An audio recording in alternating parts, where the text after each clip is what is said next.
सुमित जोर से बोला, माँ, ओ माँ, कब तक मोबाइल पर रील्स देखती रहोगी? मुझे भूख लगी है, खाना दो ना। हाँ, बस 2 मिनट में देती हूँ। सुमित की माँ सुनीता फिर रील्स देखने लगी। 7 साल का चिंटू भी माँ के साथ बिस्तर पर लेटे लेटे रील्स देख रहा था। सुमित ने अपने हाथ से ही खाना निकालकर खा लिया। सुमित 9वीं कक्षा में पढ़ने वाला सबसे होशियार व समझदार छात्र होने के साथ साथ खेल कूद में भी आगे था। सबके साथ हंसी मजाक मस्ती करता। घर पर भी सबका लाडला बेटा था। अधिकतर समय सुनीता मोबाइल पर ही लगी रहती थी।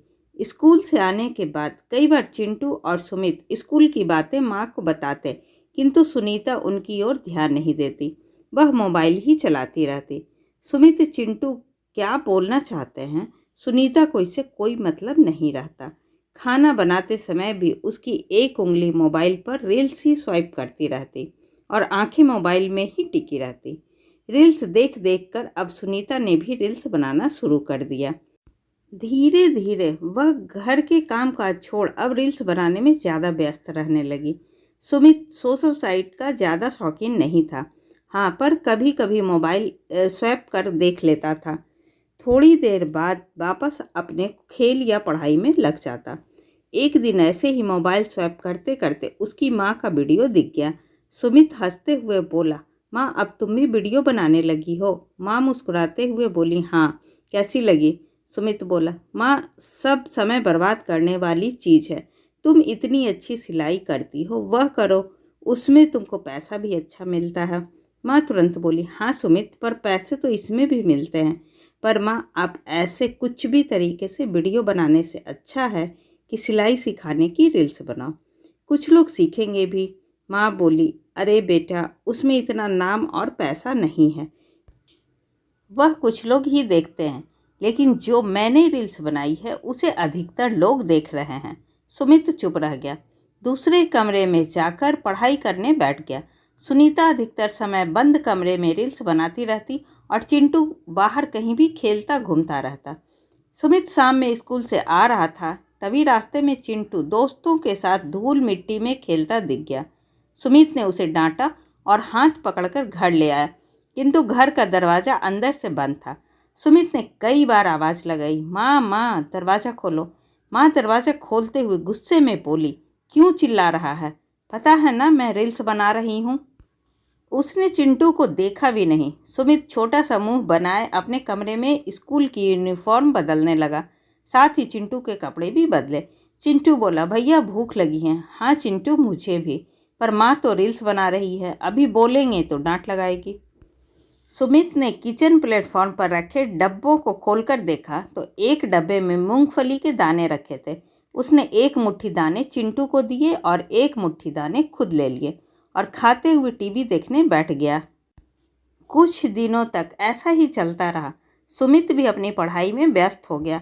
माँ भी अपनी सिलाई छोड़ रील्स बनाने में व्यस्त रहने लगी। सुमित के पिता का तो सोशल साइट से दूर दूर तक कोई नाता नहीं था। वह तो बस अपनी छोटी सी नौकरी में ही व्यस्त रहते थे। चिंटू माँ को लाड़ दिखाते हुए बोला, माँ, आज संडे है, पापा भैया की भी छुट्टी है, इडली सांभर और हलवा बनाओ। सुनीता बोली, अरे चिंटू, कितना ज़्यादा समय लग जाएगा, मुझे रील्स भी बनाना है। प्लीज़ प्लीज़ माँ। ठीक है, आज तुम्हारी पसंद का ही खाना बनाते हैं। सुनीता ने जल्दी जल्दी इडली सांभर और हलवा बनाकर किचन प्लेटफॉर्म पर रख दिया और फिर रील्स बनाने लगी। चिंटू नहाकर तैयार होकर माँ से बोला, माँ मुझे खाना दे दो। हाँ, अभी परोसती हूँ। फिर मोबाइल देखने में लग गई। थोड़ी देर बाद चिंटू फिर बोला, माँ, हाँ बेटा, अभी देती हूँ। कुछ समय बाद चिंटू खुद ही किचन प्लेटफॉर्म से थाली में इडली सांभर लेने लगा। तभी गरम गरम दाल की तपेली चिंटू के ऊपर गिर गई। चिंटू दर्द से रोते हुए जोर से बोला, माँ, माँ। आवाज़ सुन सुनीता किचन में गई, देख घबरा गई। उसे तुरंत अस्पताल ले जाया गया। चिंटू के शरीर पर गरम दाल गिरने की वजह से फफोले पड़ गए थे। चिंटू दर्द से रो रहा था। सुमित उसे समझाते हुए बोला, भाई तू जल्दी ठीक हो जाएगा। घर आकर चिंटू के पापा ने सुनीता को डांट लगाई। वह चुपचाप खड़ी रही। अगले दिन सुनीता ने चिंटू के साथ भी रील्स बनाई, जिससे उसे कई कमेंट्स मिले। उसके लाइक्स और फॉलोअर्स भी बढ़े। कुछ दिनों में चिंटू भी ठीक हो गया। सुमित के कई दोस्त मोबाइल के शौकीन थे। वे सुमित को भी रील्स देखने के लिए फोर्स करते, किंतु सुमित देखने से मना कर देता। दोस्तों की जिद से कभी कभी देख लेता था। सुमित के एग्ज़ाम भी नज़दीक आ गए थे। वह अपनी पढ़ाई को लेकर ज़्यादा सीरियस रहने लगा। अब वह नियमित स्कूल जाता, पढ़ाई करता और चिंटू को भी अपने साथ पढ़ने बिठाता। रोज़ की तरह वह स्कूल जा रहा था। तभी रास्ते में कुछ लोग उसे देख हंसते हुए बोले, देख इसके घर ही सेक्सी बॉम्ब है। वह कुछ भी ना समझा। स्कूल पहुंचा तो उसके दोस्त भी उसको देख हंसने लगे। सुमित को आज सबका व्यवहार अजीब लग रहा था। लोग उसे देख बातें कर रहे थे और हंस रहे थे। एक 12वीं क्लास के बच्चे ने तो सुमित को बोल भी दिया, क्या यार तेरे घर पर तो सेक्सी बॉम्ब रखा हुआ है।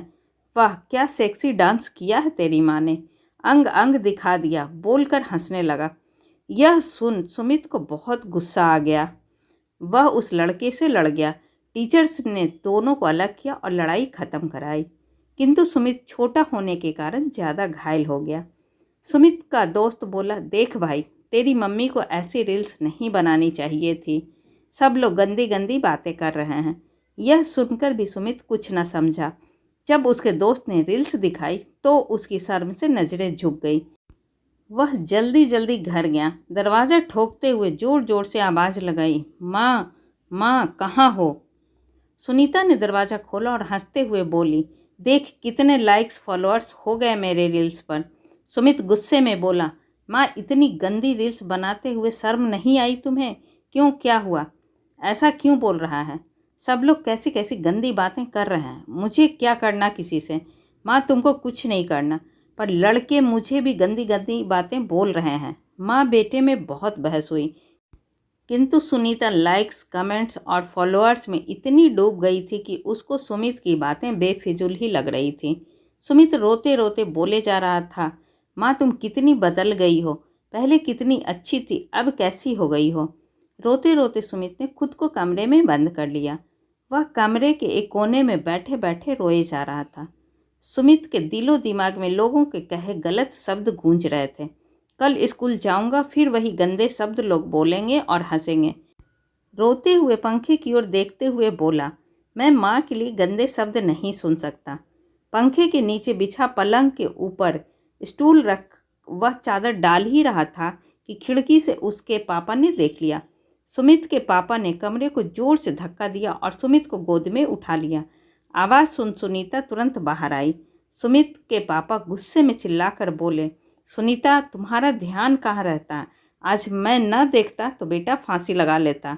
सुनीता समझ गई थी कि सुमित ने यह कदम क्यों उठाया।